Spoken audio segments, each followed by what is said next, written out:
علیہ وآلہ وسلم تمہیں جہنم کی آگ سے خبردار کرتا ہوں۔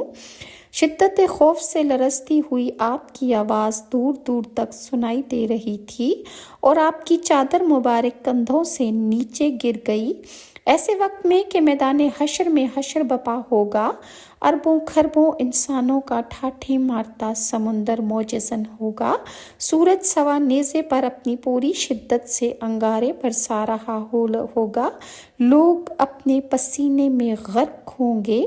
محشر کے اس ہولناک منظر کو دیکھ کر آنکھیں پتھر آ جائیں گی، دل اپنی جگہ چھوڑ کر منہ کو آ رہے ہوں گے۔ آدم کی اولاد بے ہوشی کے عالم میں رب نفسی پکار رہا ہوگا کہ اے میرے رب مجھے بچا لے، ہائے رب مجھے بچا لے کی پکار ہر طرف سے آ رہی ہوگی۔